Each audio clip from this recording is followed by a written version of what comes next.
গাখীৰ লাগব দুই টকা দিয়ে আৰু এক গিলাচ গাখীৰ লওঁ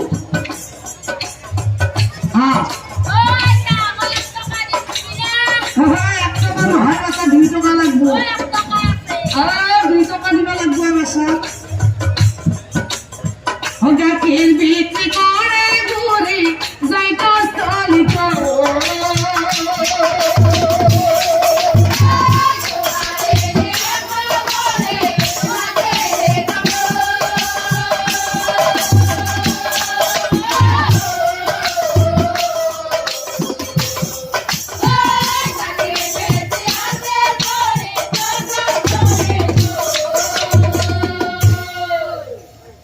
বুড়ি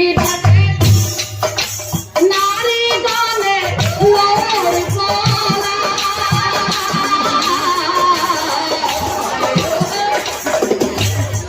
ও বাচ্চা ও একা তাকে জামা উঠে ঢুকাই দিলা আপনি তো পেলো নেমা গাখীর এলো নেমা ফোন কিনে যাও গাখীর কেন গেল পড়ি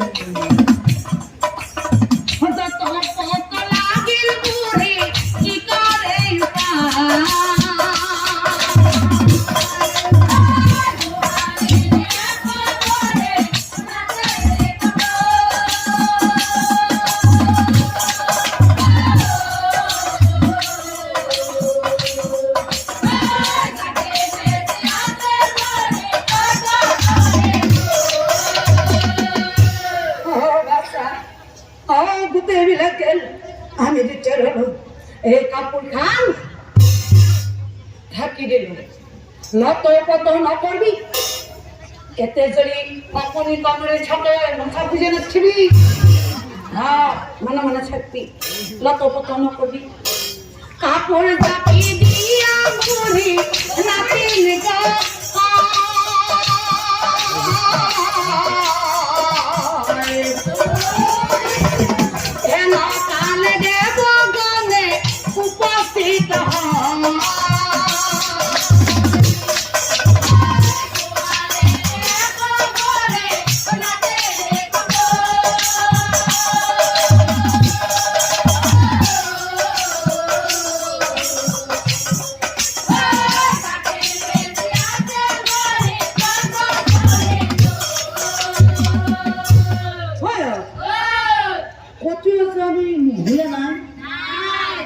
সমস্যা হৈ যাব সংজনী বুঢ়ী নহয় নে বাৰু হ'ব বুঢ়ী হলেও কথা নাই ব্ৰহ্মাৰ লগত আমি বিয়াখন পাতি দিব লাগে আৰু তাড়াতাড়ি আমি যজ্ঞ কাম শেষ কৰি দিব লাগে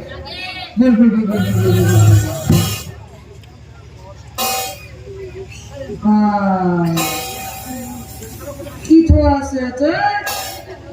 নত পতকে আছে বেলেগ বস্তু থোৱা আছে বুঢ়ী ক'ত বুঢ়ী ক'ত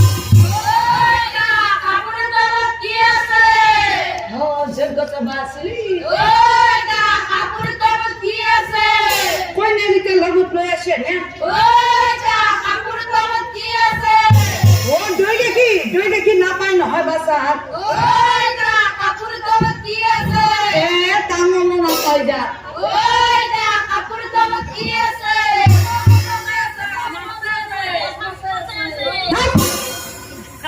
কাপোৰ তলত কি আছে কাপোৰ তলত কি আছে যজ্ঞ লগা গণ্ডগোল নাচাটো মোৰ লগত আহে মোৰ নাচাটোৰ নাম মদান যিমান নহলো চলিৰ মৰাণ তাতে নাচে এৰিয়াটো নৰা আনো নাচে মদানক লগত গেল টোপনি থলো এতে দিল কাপোৰ জাপি বাচ্চা যজ্ঞ দেখে হল বুধা আমি দুটো যাই আছো যাইছা বাচ্চা যা যা যা হে কথা শুনি দেৱগণে হাঁহি পেলা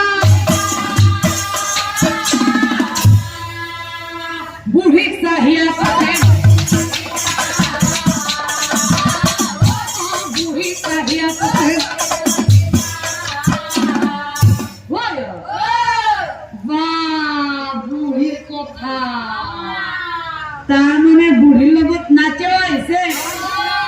যজ্ঞ চাব নাচাৰ নাম মদান আৰু এতিয়া টোপনি মাৰি আছে টোপনি মাৰি থকা ছোৱালী এটা লতপতকে দেখতে পাৰে কথা বেলেগ কিবা বেলেগ বস্তু থোৱা আছে আপুনি আমি দিম মই দি আছো ৰচোন বুঢ়ী নাচে কাপোৰ গুচাই দেখাই পাছে কথা বিপৰীত ছোৱালী এজনী আছে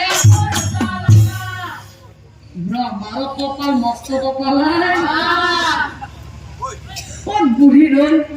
ইমান সুন্দৰ ছোৱালী পালে গতিকে এতিয়া আমাৰ বুঢ়ীৰ প্ৰয়োজন নাই ছোৱালীজনীৰ লগতে বিয়া পাতি দিব পাৰিম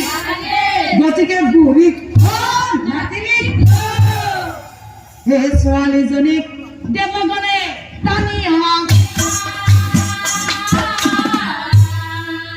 যজ্ঞ কুণ্ডৰ ওচৰত যজ্ঞ কুণ্ডৰ ওচৰত ৰবা দেৱগণ তোমালোকে যে ছোৱালীজনী ইয়ালৈ লৈ আহিলা এই ছোৱালীজনী নিশ্চয় পৃথিৱীৰ ছোৱালী গোৱালৰ ছোৱালী গোৱালৰ ছোৱালীৰ লগত ব্ৰহ্মাদেৱৰ বিয়া পাতি দিব নোৱাৰো আৰু যদিও পাতি দিব লাগে প্ৰথমে দেৱকন্যা ৰূপে তুলিব লাগিব আৰু দেৱকন্যা ৰূপে তুলিব লাগিলে অকণমান গৰুৰ গোবৰ লাগিব যোৱা অকণমান গৰুৰ গোবৰ বিচাৰি আনা সেই গোবৰ বিচাৰি সকলোৱে চাৰিওদিশে সেই পতু অলপ গোবৰ নাই পতু অলপ গোবৰ নাই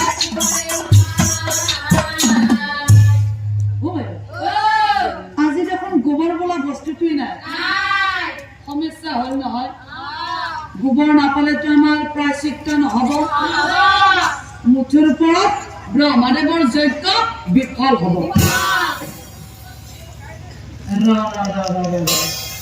সৰুজনী গাই নহয়নে বাৰু সেই কিছু দূৰত গাই এজনী দেখি পাওঁ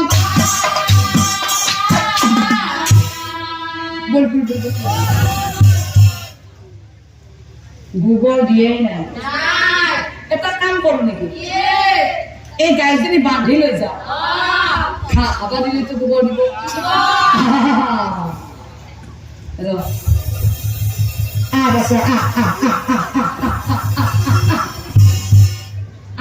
যজ্ঞ খাব লৈ যাও ধৰি বান্ধি গাইজনী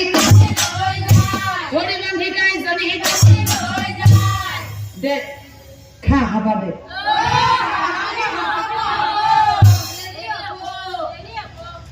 এতো সমস্যা তাৰমানে সঁচাকে দেৰি হ'ব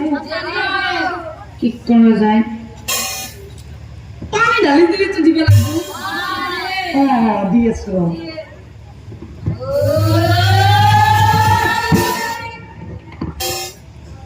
এতিয়া কিন্তু গোবৰ দিব দেই মই চাই লওঁ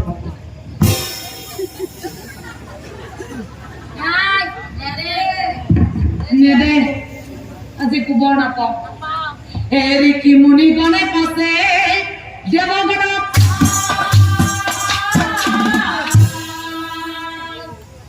ৰবা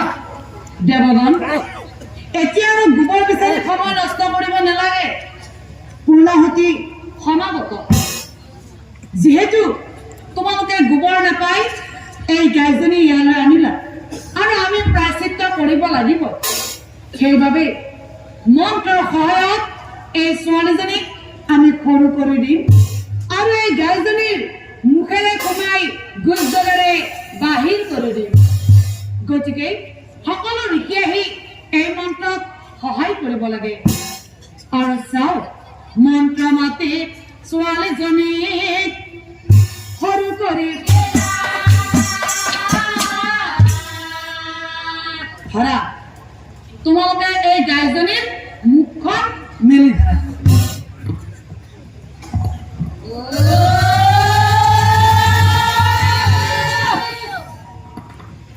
দি আছো ৰবা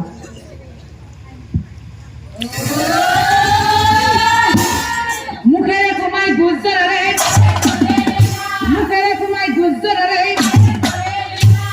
আৰু সাৰপ্ৰাইজ যেতিয়াই সেই ছোৱালীজনী গাইজনীৰ পৰা ওলাই আহিছিল লগে লগে সকলো দেৱতাৰ মুখত এটাই মাত্ৰ শব্দ উচ্চাৰণ হৈছিল আৰু সেই শব্দটো আছিল হয় গায়ত্ৰী আছিল মনুষ্যৰ ছোৱালী কিন্তু দ্বিতীয়বাৰ সেই গাইজনীৰ পৰা জন্ম হোৱা বাবে সেই গাইজনীৰ নামটোৰে নামাকৰণ কৰি ছোৱালীজনীৰ নামটো ৰাখিলে গায়ত্ৰী আৰু এনেকৈ গায়ত্ৰীৰ জন্ম হৈছিলে পুনৰাই মন্ত্ৰৰ সহায়ত ছোৱালীজনীক ডাঙৰ কৰি দিছিল আৰু ব্ৰহ্মাদেৱৰ লগত বিয়া পাতি দিছিল তাৰ পিছত ব্ৰহ্মাদেৱে হেন কইনাৰ সহিতে ব্ৰহ্মাই পূৰ্ণাহুতি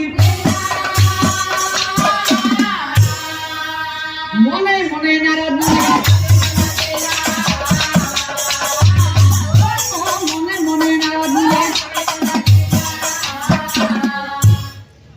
নাৰদে মনে মনে ভাবে পিতাৰ যজ্ঞও শেষ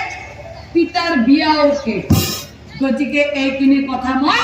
মাৰ আগত ক'ব লাগিব মাতৃকাষত নাৰদ মুনি উপস্থিত হইলা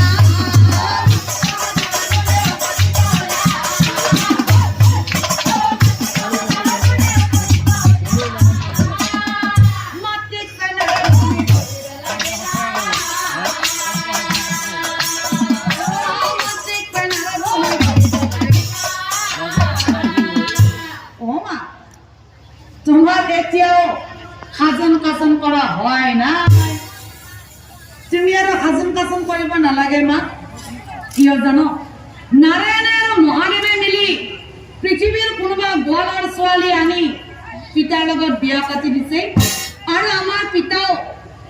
সেই ছোৱালীজনীৰ লগত বিয়া হৈ সেইখন যজ্ঞত পূৰ্ণাহুতি দিয়া কাম শেষ কৰিছে গতিকে তুমি আৰু যজ্ঞত যাব নালাগে ইয়াতে কথা শুনি সাবিত্ৰী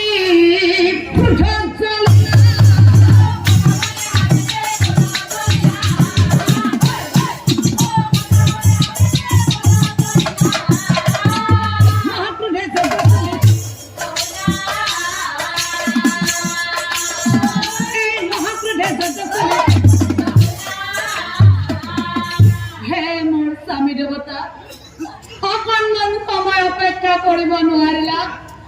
সাধাৰণ পৃথিৱীৰ গোৱালৰ ছোৱালী লগত বিয়া পাতি এই যজ্ঞৰ কাম তুমি সমাপন কৰিলা যি যজ্ঞৰ বাবে যি পূজাৰ বাবে মুখ ত্যাগ কৰি গোৱালৰ ছোৱালীক পৃথিৱীৰ বিয়া কৰালা গতিকে মই উঠিলা বিকা আজি প্ৰায় পৃথিৱীত কোনো তুমি পূজাই নাপাবা আজি প্ৰায় পৃথিৱীত তুমি কোনো পূজাই নাপাবা হে তাৰ পিছত সাবিত্ৰীয়ে নাৰায়ণক মহাপ্ৰভে নাৰায়ণ